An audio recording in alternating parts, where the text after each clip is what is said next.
Okay, I'll try and keep it as brief as I can, inshallah. Somebody's asking here about Imam Shah Jalal in Bangladesh. And in terms of, was there any karamat that was legitimate, and what's our view for people of Quran and Sunnah? Imam Shah Jalal, rahimahullah ta'ala, know that he was a pious person. That's agreed upon by everyone. He was a pious person, he was a worshipper. And some of the miracles are reported as if it's legendary, but it could because it's reported in a mass way, like generation after generation. No doubt some of them, of those karamat, were true, no doubt about it. Some of them could be just exaggerated, but the essence of the karamat, I don't think there's any doubt about the reality of it, because how it's not possible for a Hindu area worshipping idols and cows and all of that, and the whole area to become Muslim, right, in a very swift, quick manner, unless they saw with the own eyes something, either in the person or either what he was doing. They saw something, and that something they saw, it was not one-off, or it was not just one day. It was something regular, consistent, constant, for them to be moved and transformed and become Muslim, embrace Islam. As you know, anyone who worships idols and animals and all of those things, it's so difficult to transform them. It's so difficult to transform them. How is it possible for this one man with his companions and friends and colleagues who are with him, yeah, to transform that whole area? Yeah, it's not possible. It is not possible unless that he was a great worshipper of Allah subhanahu wa ta'ala. He was a wali of Allah subhanahu wa ta'ala. What has gone around him now, that the kufr and shirk that's been done on his grave and around his grave and all of that, obviously that's not his fault. That's like any other people, of righteous people who passed away and what's happening around the grave. Obviously that's not their fault, right? That is the fault of the mass and the ignorant people. That is their fault. But was he a worshipper? No doubt about it. Was he a scholar?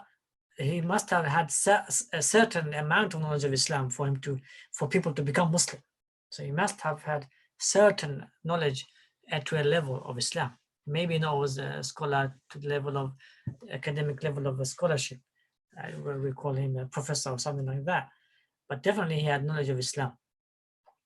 He's not Bengali, so he was Arab. So obviously Arab back then had, by birth, they had a lot of knowledge of Islam.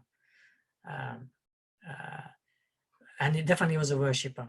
Was he wali of Allah? I personally believe he was wali of Allah. He can't transform. How many scholars are transforming non-Muslims who are stubborn in the deen, right? Transforming a city or a nation. How many scholars today doing that? Tell me, give me one name, right? Even the best of the best, I can name him because he's famous. Zakir Naik, best of the best, or Ahmadidat, best of the best. They have not transformed a nation, millions and millions of people, right? No. They may transform them, be hundreds, 200, thousands, couple of thousands, 200 to 300,000, maybe close to 1 million. But millions of people to be transformed? No, you have to be someone close to Allah subhanahu wa ta'ala for them to accept Islam, for them to come out from Jahannam and come into Jannah, for them to come out from the wrath of Allah to the mercy of Allah. You can't do khair unless you have khair. You can't get people to khair unless you have khair. You have to have something of khair for them to leave the bad habits. You have to have something. So no doubt he was a wali of Allah subhanahu wa ta'ala. Was he from Yemeni background or Turkish background? The scholars differed. Some say he was from Turkish background, some say he was from Yemeni background. Allah knows best. But the point is, he was definitely a worship of Allah subhanahu wa ta'ala. Inshallah, he was a wali of Allah subhanahu wa ta'ala. I personally don't have doubt that he was a wali of Allah subhanahu wa ta'ala. And no doubt the people around him were from righteous dua, righteous worshippers and righteous upright people who were students and disciples and colleagues and friends, no companions. No doubt they were righteous, upright, because they transformed the whole of the area, whole of Bangladesh. Burma, Bengal, India, all of that area, they transformed it. Yeah. So, but the people, what's happening around him now in the grave sites, always that's kufr and shirk. That takes a person out of the fold of Islam after they know this is wrong, after the evidence has been shown to them, right? It's a money-making scheme. It's a money-making scheme. It's more political rather than dini matter now, sadly. What they're doing is wrong. It's outright wrong. We have to educate them. We have to speak to them. We have to show them that this is wrong through our character, through our words, through our private circles, through our influence, and also through our authority, those who have authority. Yeah. Jazakumullah khairan. Ustad, I know you take a keen interest in this issue in the history of Bangladesh and the heritage of Islam in the region. Are there any courses that are going to be offered by the Al-Arqam? Inshallah, we're planning something with the Bangladeshi ulama, inshallah. We're planning after the lockdown, there will be something, inshallah ta'ala. So keep an eye out on the Arqam, inshallah ta'ala. MashaAllah, barakallahu feekum. So there's another question here that asks about a zakat issue. They're asking if somebody who lives abroad is poor and they have a lot of debt they need to pay which they can't afford, can we give zakat to them considering that they may be also members of our family? Again, you have to look at this: what kind of debt, what type of debt, why are they in debt, what's the income, can they pay off the debt, and so forth and so on. If the debt is huge and they don't have assets they can sell off to pay off the debts, their own assets, then maybe zakat can be given. Again, you have to the specifics you have to find out, right? But if they have assets and they're well off, for example, a millionaire, right? He's got huge debt, say 100,000, hundreds of thousands. Is zakat applicable to him? We say no. He has to sell those assets so he can pay off the debts. Okay, so it depends. The specifics best is to call.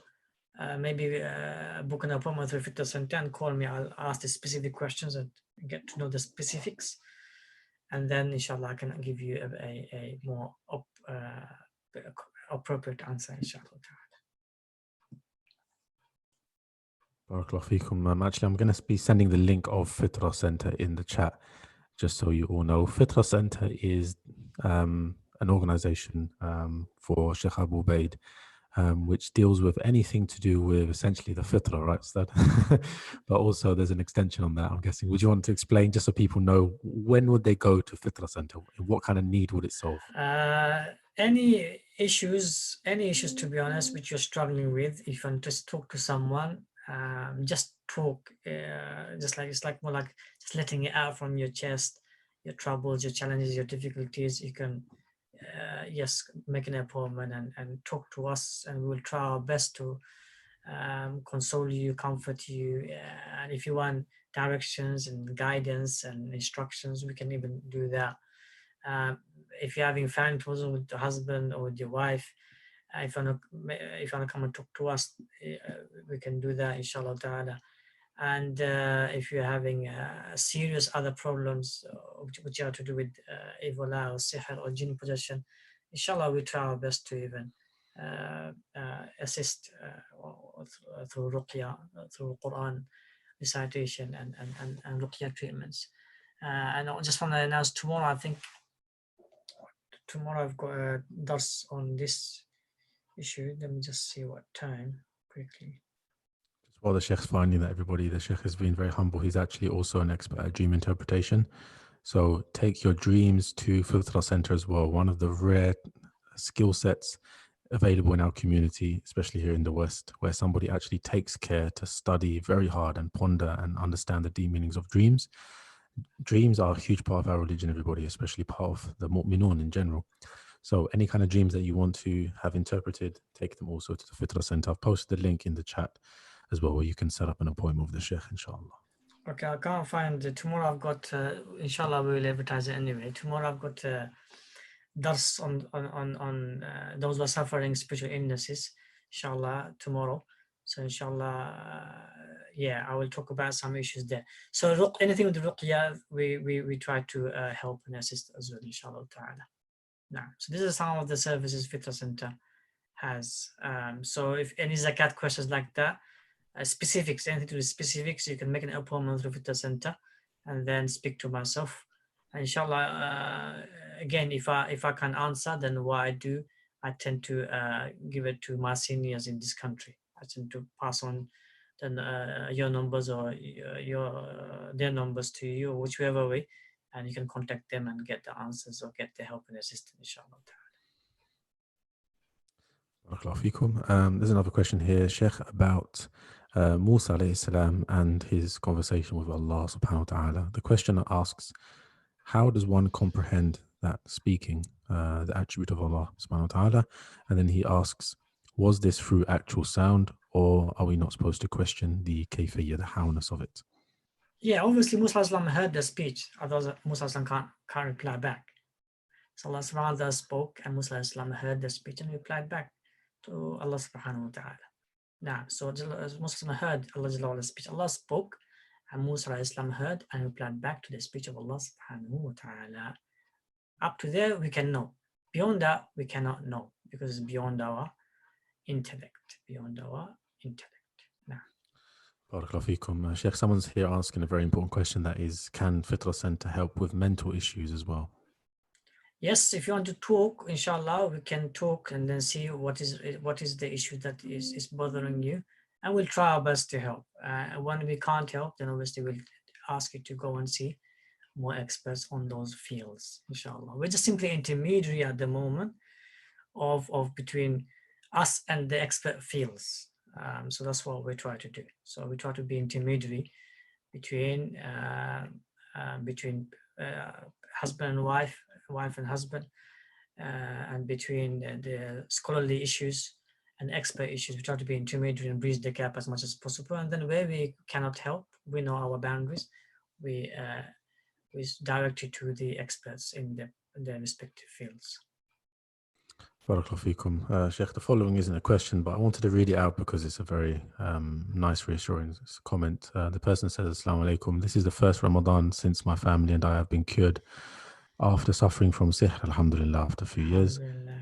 I just wanted to say that this Ramadan Khatam has been such a beautiful initiative, and it has brought my family together in order to read the Quran and to do tadabbur, pondering the Quran, when it was once difficult for us to recite the Quran. SubhanAllah. Allah Jalla Jalaluhu bless all those involved, Ameen, in the Ramadan Khatam. Allah cure all the people who are suffering from sihr and jinn possession and evil. Ameen. Allahumma ameen. Allah unite all the families who have been separated because of sihr and evil and shayateen. Allah subhanahu give spouses contentment if they are suffering from this illness, and may Allah give them offsprings if they are suffering from this illness. Allahumma ameen. Allahumma ameen. So just wanted to read this. Jazakumullah for that comment. I'm sure our brothers will take note of that, and we can be reminded of why we do this, inshallah. Just please keep us all in your du'as and ask for Allah to accept it. This is the main thing that we want from everybody, inshallah, and support us with, your sincerity and the word of mouth spreading and helping, inshallah, financially as well. Another question here, Sheikh, for yourself is prayer in Jama'ah. The questioner is a little bit confused about the whole 27 reward, or what is actually mentioned in the hadith, and what do we believe about prayer in Jama'ah versus prayer alone. I'm not sure if they're male or female. Yeah, it's specific to, obviously, to males. Praying in the masjid, for them the reward is more. Some narrations 25, some narrations 27. So some of the ulama, like Ibn Hajar, gave precedence to the loud salah. The loud salah, the reward is 27. The quiet salah, the jama'ah, is 25. Now, Barakallahu feekum. Let me see if we have any more. If not, we can, alhamdulillah, wrap it up tonight. What is the best sunnah, Sheikh, for the number of rakat to pray in tahajjud? you can pray as many as you like. Generally, outside Ramadan, you can pray as many as you like. In Ramadan, what we suggest is prolong the recitation. So obviously, when prolonging the recitation, the rakat will become shorter. The number of raka'ah units will become shorter because you're prolonging the will become small, sorry, in terms of number. So you may be 4 raka'ah or maybe 6. So because you're reciting long. So I will say recite long. And by reciting long, if it means you're simply reciting, you're simply praying 4 raka'ah, so 2 raka'ah and 2 raka'ah 4, then alhamdulillah, no problem. If you're making 6 raka'ah, alhamdulillah, no problem. If you're making 8, alhamdulillah, no problem. And if you're making more than that, alhamdulillah. The main point is prolong the recitation. That's the purpose of Ramadan. Outside Ramadan, you can quantify the quantum, you can be more. So you can pray 20, 30, 40 in the night, no problem, inshallah. So as a mathna. The night prayer is 2-2. It did not restrict it at the 2-2. As for Ramadan, as is reported by time of Umar, that they used to pray 20, and some even increased more than that. Okay, so but they used to, because the night is, they used to start straight after Isha, and the night was long, so they used to pray the whole night. Obviously, we don't do that. We don't have that, especially now. We don't have that time. So if you have time, pray, combine between them. Combine between long recitation and many rakat, right? If you don't have time, then give precedence to the long recitation, inshallah ta'ala. In that long recitation, engage with Allah subhanahu wa ta'ala one. If it's a verse of ask Allah. If it's a verse of seeking refuge, seek refuge. Like the way today Wissam Sharif recited, he was asking, he was making dua, he was bonding, he was doing istighfar and so forth. Yeah. Barakallah. Barakallahu feekum. Another question Sheikh asks, can we join This is the last question. Okay, this is the last one. Can we join a sunnah salah with the intention of making up a fard? So for example, somebody missed Isha, they see Tarawih being prayed in the Jama'ah, can they join it with the intention of praying their Isha salah? Yeah, generally all the scholars, all the madhabs allowed it except Hanafi madhab. The rest of the madhab generally is allowed it, and most of the scholars even today they allow it, inshallah. So it's fine.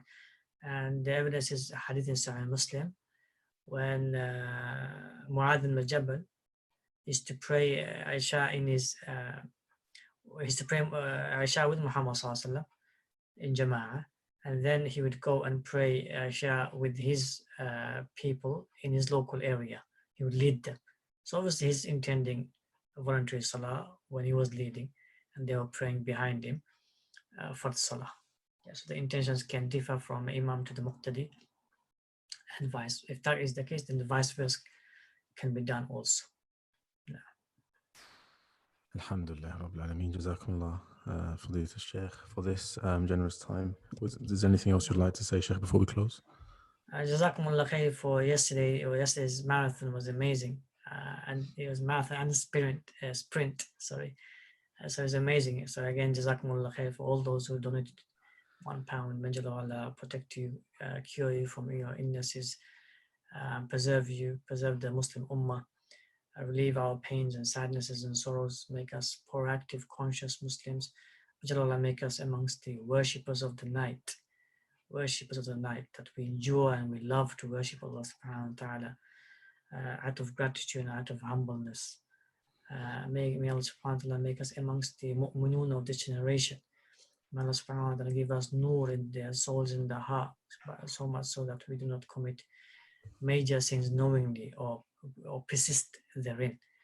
And may Allah make us amongst the people who are furqan, who can distinguish between haqq, batil and bid'ah, and sunnah and bid'ah.